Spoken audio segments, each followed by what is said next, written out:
রাজ্য সরকারের নির্দেশিকার পর ট্রাফিকে কড়া নজরদারি, ভিড় বাড়িয়েছে হেলমেট দোকানে। মোটরসাইকেল চালালে চালককে হেলমেট পরতেই হয়, এটাই নিয়ম। এর পাশাপাশি বাইকে যদি অন্য একজন আরোহী থাকে তারও ক্ষেত্রে হেলমেট পরা জরুরি। ট্রাফিক নিয়ম থাকলেও এই নিয়মের তোয়াক্কা করেই বেশিরভাগ সময় রাস্তায় দুর্বার গতিতে ছুটে যেত মোটরসাইকেল। হেলমেট ছাড়া মোটরসাইকেল চালানোর ছবি উঠে আসতো জেলার বিভিন্ন প্রান্তে। রাজ্যের মসনদের নতুন পালাবদলের সরকার আসার পরেই এই নিয়ম নিয়ে কড়া অবস্থান নিয়েছে।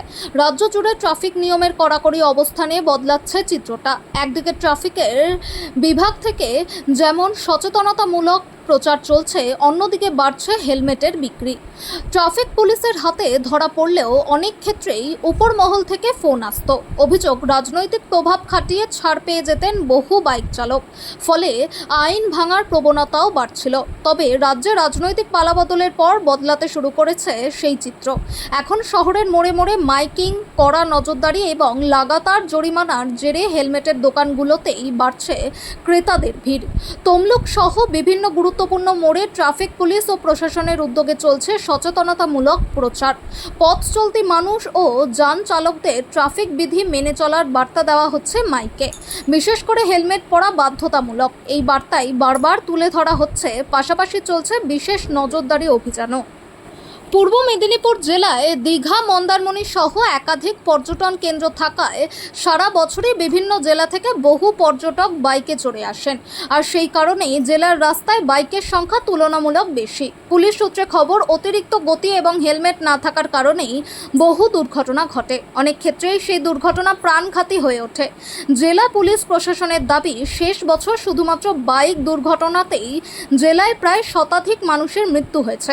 দুর্ঘটনা কমাতে অতীতেও একাধিকবার বিশেষ অভিযান চালানো হলেও অভিযোগ উঠত হেলমেটবিহীন চালকদের ধরার পরে রাজনৈতিক নেতাদের ফোনে অনেক সময় ছেড়ে দিতে বাধ্য হতেন পুলিশ কর্মীরা।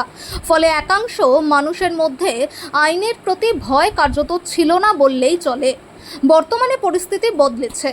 প্রশাসনের কড়া অবস্থানের জেরে এখন আর সেই ছাড় মিলছে না বলেই দাবি স্থানীয়দের। নতুন সরকারের পর থেকেই জেলার বিভিন্ন প্রান্তে শুরু হয়েছে ট্রাফিক সচেতনতার প্রচার, আর সেই বার্তার প্রভাব পড়েছে বাজারেও। তমলুক শহরের একাধিক হেলমেটের দোকানের শেষ কয়েকদিনে বেড়েছে বিক্রি। তমলুকের মানিকতলার এক হেলমেট ব্যবসায়ী শেখ শহীদুল ইসলামের কথায়, আগে হেলমেট ছাড়া চালকদের পুলিশ ধরলেও নেতাদের ফোনে অনেক সময় ছেড়ে দেওয়া হতো। এখন প্রশাসনের তরফে স্পষ্ট বার্তা দেওয়া হচ্ছে, হেলমেট না পরলে ফাইন হবেই। সেই কারণে এখন হেলমেটের চাহিদা অনেক বেড়েছে। প্রশাসনের একাংশের মতে শুধুমাত্র জরিমানা নয়, মানুষের মানসিকতার পরিবর্তনই এখন সবচেয়ে জরুরি। ওই নেতাদেরকে ফোন করে দিত, ফোন করে দিলেই ব্যাস ছেড়ে দিত আগে আগে। আর এখন তো আর ওই সুবিধাটা নেই। এখন ধরলে তোমাকে হেলমেট পরতে হবে, সেফ লাইফ সেফ ড্রাইভের জন্য, নাহলে ফাইন ভরতে হবে তোমাকে। ওই জন্য হেলমেট কিনছে। ওই জন্যই হেলমেট সবাই কিনছে। কি নাম আপনার? আমার নাম শেখ শহীদুল ইসলাম, আমার দোকানের নাম এমএস অটো সেন্টার। এখানে সমস্ত প্রোডাক্ট পাওয়া যায়। হেলমেট শুরু কত দাম থেকে?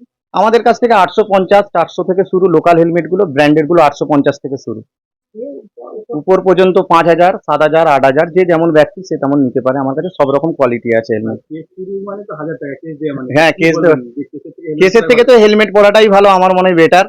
যেহেতু সেফটি, হেলমেট মানে সেফটি, নিজেদের জন্য সেফটি বেশি। ধনী তো খুবই বেড়েছে তার ফলে, এবং মানুষের সেফটির জন্য তো হেলমেট নিচ্ছে এমনিতেই। এর জন্য রাজ্য সরকার এটা করার পর থেকে মানুষের চাহিদাও বেড়েছে, হেলমেটের সেলও বেড়েছে মানুষের। এখন আমরা সেল দিতে পারছি না, এতটাই সেল বেড়েছে। এবার সবাই এটা কিন্তু অ্যাকচুয়ালি পরিকল্পনা হিসাবে যে রাজ্য সরকার যেটা করেছে, এ তো উন্নয়ন হিসাবেই করেছে মানুষের, প্লাস মানুষের সেফটি এবং মানুষের সেফ ড্রাইভ এবং সেফ লাইফের জন্য অনেক ভালো। বলছি কত বছর ধরে হেলমেট বিক্রি করছেন? আমরা প্রায় 10-12 বছর ধরে হেলমেট বিক্রি করতেছি। মানে এই যে হঠাৎ করে এতটা বিক্রি হুম। করছেন, আপনারা মার্কেটে সাধারণ গ্রাহককে দিতে পারছেন helmet? না না, এখন দিতে পাচ্ছি না, আমাদের সাপ্লাই পুরো কমে গেছে।